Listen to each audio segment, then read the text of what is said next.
کچھ ملا ہے مجھے. اس میں ایک عجیب و غریب دوائی تھی.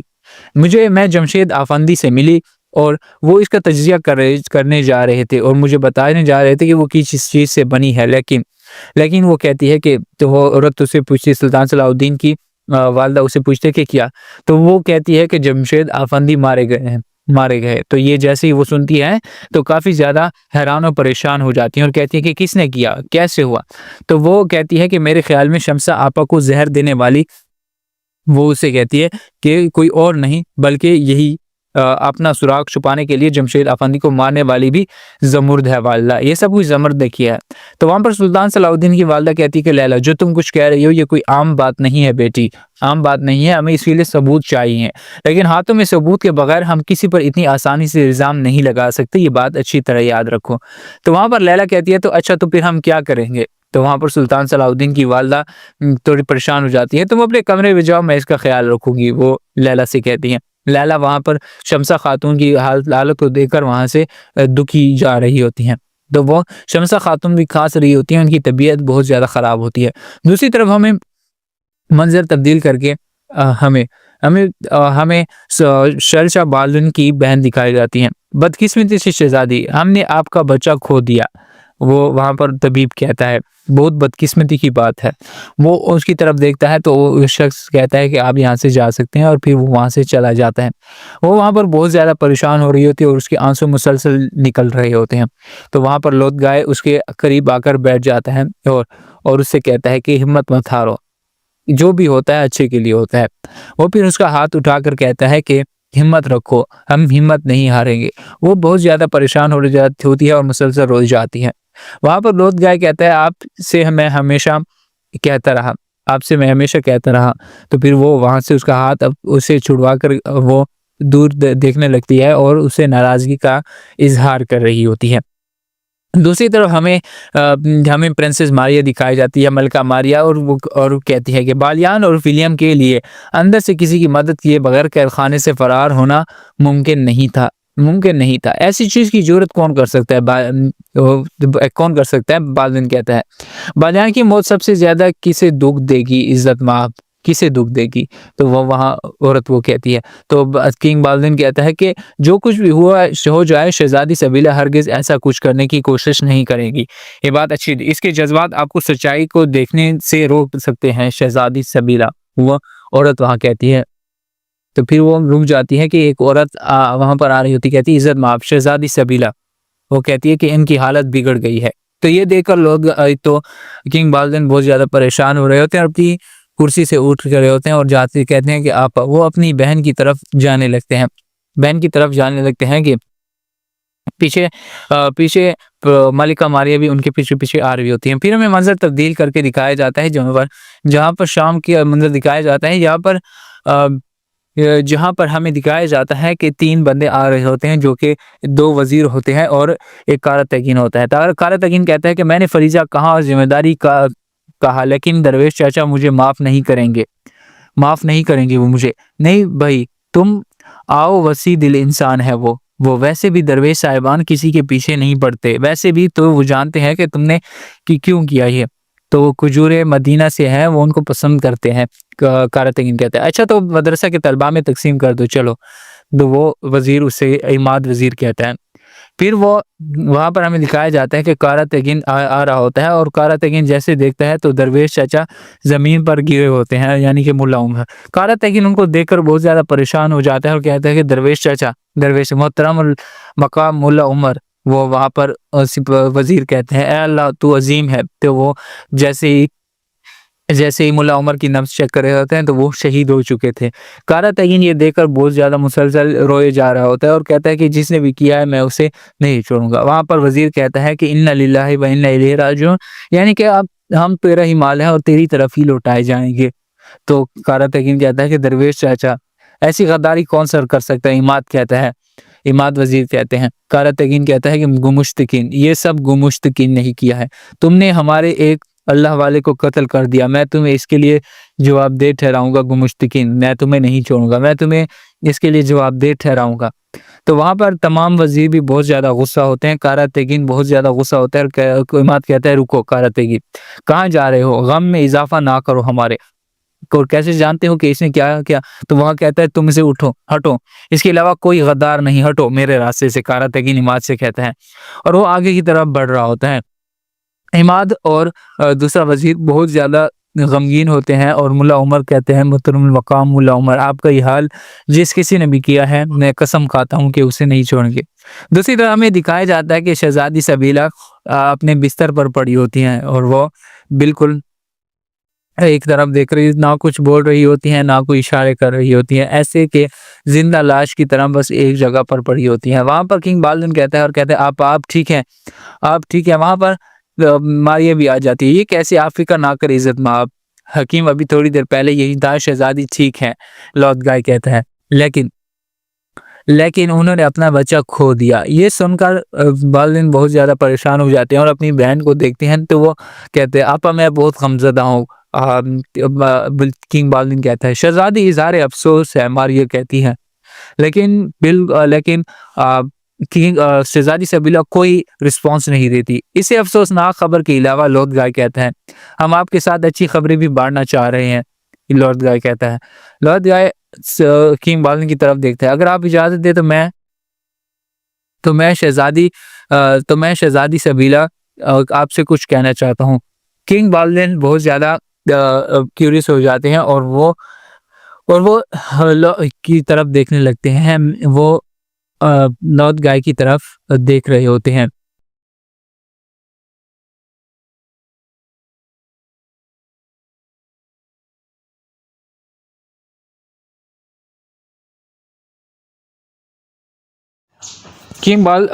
لارڈ گائے کہتا ہے کہ میں نے اور شہزادی سبیلہ نے شادی کرنے کا فیصلہ کیا ہے۔ کنگ بالدن بہت زیادہ پریشان ہو جاتا ہے اور کہتا ہے اور اپنی بہن کی طرف دیکھتا ہے، لارڈ گائے جو کچھ کہہ رہا ہے کیا یہ سچ ہے آپا؟ کیا یہ سچ ہے؟ تو وہ اس کی بہن کہتی ہے کہ جی ہاں یہ سچ ہے، میں لارڈ گائے سے شادی کر رہی ہوں۔ تو یہ کنگ بالدن بھی بہت زیادہ پریشان ہو جاتا ہے اور اپنے لارڈ گائے کی طرف دیکھتا ہے، ملکہ کیا آپ ہمیں مبارکباد دیں گی؟ ملکہ سے وہ لارڈ گائے کہتا ہے، تو وہ ملکہ کہتی ہے کہ اس اچانک فیصلے نے مجھے بہت زیادہ حیران کر دیا ہے، بہت زیادہ۔ کنگ ماریا کہتی ہے اتنا زیادہ حیران کر دیا ہے کہ میں تمہیں بیان نہیں کر سکتی۔ وہاں پر لارڈ گائے کہتا ہے کہ آپ کو ہمیں مبارکباد دینی چاہیے، یہ ایک بہت بڑی خوشخبری ہے، یقیناً یہ ہماری ریاست کے لیے بھی ایک خوشخبری ثابت ہوگی۔ وہاں پر ماریا کہتی ہے کہ شہزادی کو آرام کرنے کی ضرورت ہے، ایک بار پھر اسے اظہار افسوس ہے۔ تو وہاں سے لارڈ گائے اسے دیکھتا ہے تو وہ وہاں سے چلی جاتی ہے۔ لارڈ گائے سمجھ جاتا ہے کہ ماریا اس فیصلے سے ہرگز خوش نہیں ہے۔ وہاں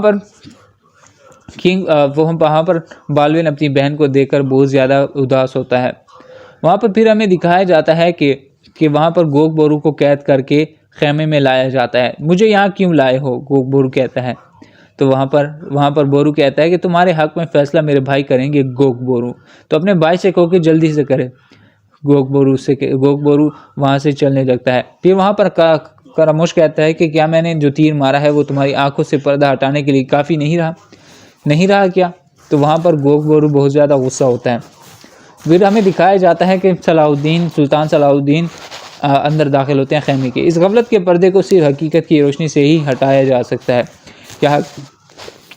کیا وہاں پر گوگ بورو کہتے ہیں کیا حقیقت اور حکم واضح نہیں ہے صلاح الدین کہتا ہے کہ میں اللہ سے دعا کرتا ہوں کہ حقیقت تم پر جلد سے جلد عیاں کر دے۔ میں اللہ سے دعا کرتا ہوں جہاں تک میرے فیصلے کا تعلق ہے تم نے جو کیا تمہارے خلاف میں مدعی نہیں ہوں۔ صلاح الدین کہتا ہے میں نے اپنے نفس کو نہیں مارا ہے کیونکہ میں رحم کی بھیک مانگوں۔ وہاں پر وہ گوگ بورو صلاح الدین سے کہتا ہے میرا مطلب اپنی زندگی کو سالوں سے نہیں تھا جو تم نے مجھ سے چرائے، بلکہ اس لیے کہ تم نے مسلمانوں کے حقوق کو سلب کیا تم نے مسلمانوں کے حقوق کو۔ وہاں پر وہ کہتا ہے ان سالوں میں کس نے چوری کی؟ بورو نے سلطان صلاح الدین نے۔ کس بات پر بھروسہ کر کے یہ کہہ رہے ہو؟ تمہارے دماغ میں ایسا کیا چل رہا ہے کہ تم ہمیں اور ایوبیوں کو ذمہ دار ٹھہرا رہے ہو؟ تو وہ کہتا ہے کہ ہماری غیر موجودگی سے فائدہ اٹھا کر مصر پر قبضہ کرنے والے اور شام کے تخت پہ نظر جمانے والے یہ نہیں ہے کیا؟ ہاں میری بات سنو۔ تو وہاں پر بورو کہتا ہے اللہ جانتا ہے میرے ہم سفر، اللہ جانتا ہے اگر تمہارے علاوہ کسی نے یہ الفاظ کہے ہوتے تو میں تمہیں زندہ نہیں چھوڑتا۔ تو وہاں پر صلاح الدین کہتا ہے کہ تم نے کفار کی قید میں جتنے سال گزارے وہ تمہارے دکھ بھرے الفاظ کا کفارہ